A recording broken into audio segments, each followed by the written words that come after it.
bonsoir tout le monde. Good afternoon. This is the starting point of this second panel.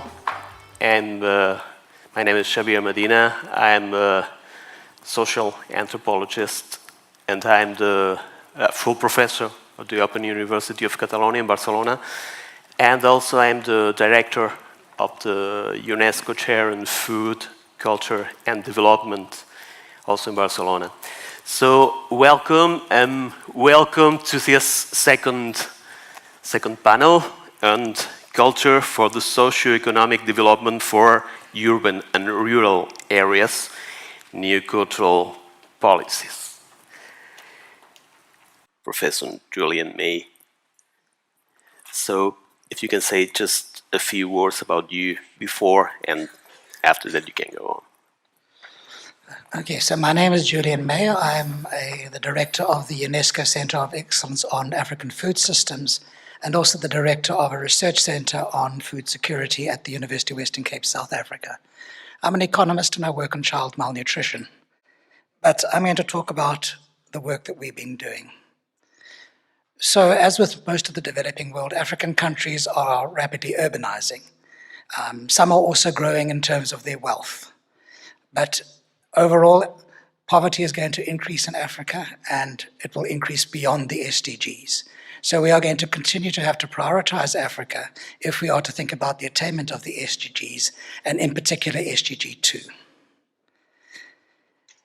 Policy attention in Africa has tended to focus on the megacities.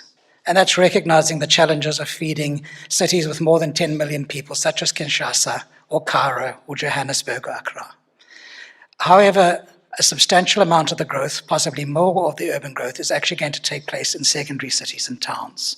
Cities with less than 1 million people. Cities a little bit like Parma. Now, those are very interesting from the perspective of thinking about food and cuisine, because these are probably going to be the places where the interface between traditional cuisines and new kinds of cuisine are going to take place.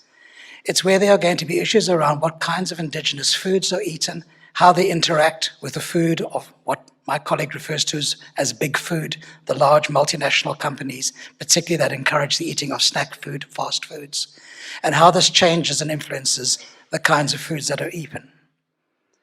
And there are many ways in which this is taking place. In some countries, such as Côte d'Ivoire, traditional foods such as gamba are changing. This is a food of dried fish and of essentially a couscous based on cassava. It's increasingly becoming a food of the youth, but it's also increasingly becoming a food which is the ingredients are no longer the ones that are traditional, and perhaps are imported palm oil or imported trans fat oils instead of the healthy food oils that were used in the past. In Ngosho, another dish, which incidentally Teleka has the recipe for on her blog, is it's a dish of crushed wheat kernels and white sugar beans. It's a healthy dish, but increasingly it has been forgotten among the young people of South Africa. And this is because of the time it takes to prepare and the time that it takes and the energy consumption that is required in making it.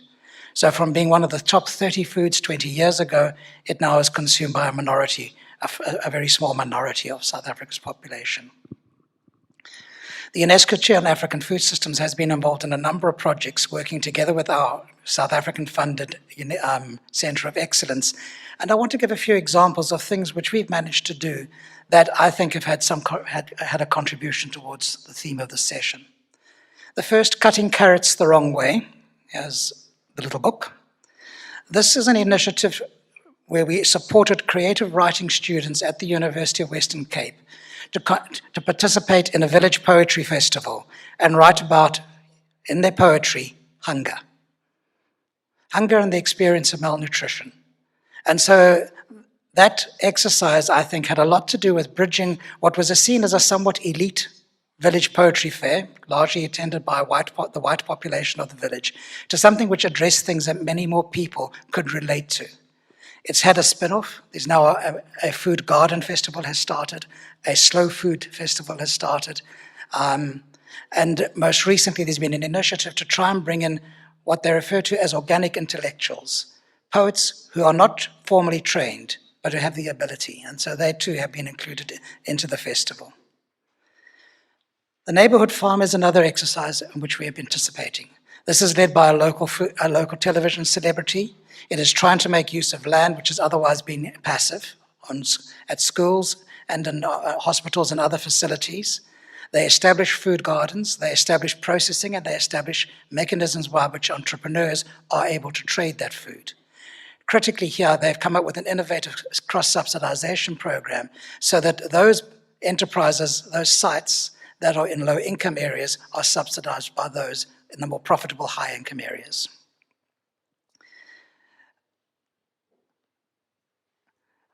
Food for Cities is a project which is more on the kind of work I myself work on. Here we are bringing together social psychologists, economists, planners, chemical engineers, food scientists, plant scientists, to try and develop a planning tool in collaboration with the local municipality.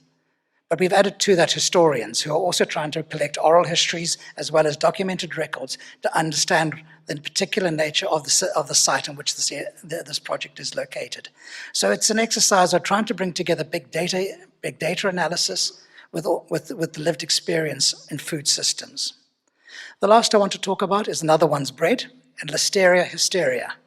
These were two plays that we commissioned, one by a quite famous South African playwright, a political commentator, which discussed the experience of food through theatre. The playwrights were clear to us. They said, we will not write something which is didactic. We are not going to be the handmaidens of you trying to present a message. And instead they wrote something which is entertaining and which is challenging.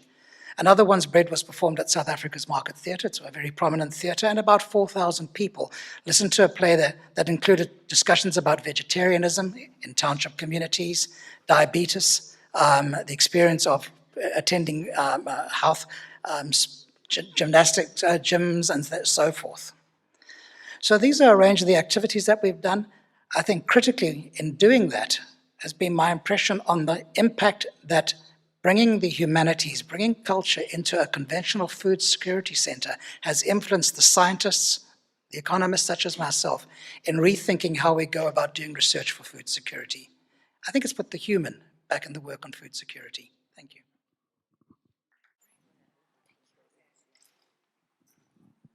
Hi, good evening. I have two questions, one for Professor Julian May and one for Ms. Marine Madrila.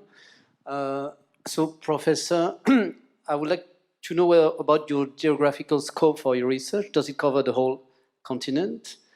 Then second, have you ever worked on a project linking food and responsible tourism? And third, can you please read a poem? I'll keep the answers to the first two questions short so I can read my poem. The bulk of our core funding is from the South African government, so the bulk of our student work is in South Africa. But the UNESCO chair operates across Africa. We've got 7 universities from South Africa through to Tunisia involved in the work of the UNESCO chair. We also do research projects in about 7 or 8 African countries, typically middle-income countries rather than poor countries. I personally have not worked on inclusive tourism. We have involve students, particularly from the fields of geography, where there's a very big interest in topics such as that. We have one student working on the impact of our poetry festival. Chair, am I allowed to read a poem now? Would you rather me to put that at the end? No. Okay. I'm going to read a poem from Jolene Phillips. Jolene recently completed her PhD in creative writing. Jolene was born in a community in Gansbaai. It's an artisanal fishing community of usually very poor people. I'm hoping the poem might move you. It's called The Fish System. Step 1, my father takes a piece of fish and hooks it to the line, feeds it to the sea, hoping a twaki, harder or red Roman will bite. These are the names of fish, all the way through the words you don't recognize of fish. As he becomes a piece of poisonous bochum, shriveling in the sun, feeding the fish themselves, trusting that they will bite, that he understands the fish that eat the ocean, that eats us. And while my father tricks the fish to eat themselves, we eat ourselves when we eat the fish. Step 2, my father brings a fish home. We do not cook the head of the twaki or the hada. There is no brain to chew, it crunches better when fried in white maize. Even the eye chews like bubblegum, chewed out of flavor when we see it on our plates. We know the fish can kill even when they are dead, so we remove the bones. We chew cautiously, afraid of the death bone, of fish flesh, white and soft like fur. We have dry bread on standby if the bone makes it to the throat and chokes you inside your throat, and even when gargling, we instinctively reach for the bread so it can blanket the bone, push it down to die in our stomach. Step 3. We need money. We need food. We are running out of electricity, but we have fire.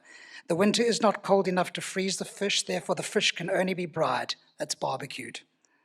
Can be frozen in our bodies, cannot be wasted, even if the memory of fish and bread reminds you that yesterday you died, even if you cannot buy life with a fish, even if the rotten fish is a reproach that my father has failed us, even if the memory of fish and bread reminds me that I died today. I will put the leftover fish on my bread and eat it in stages. I can read you a cheerful one if you want later.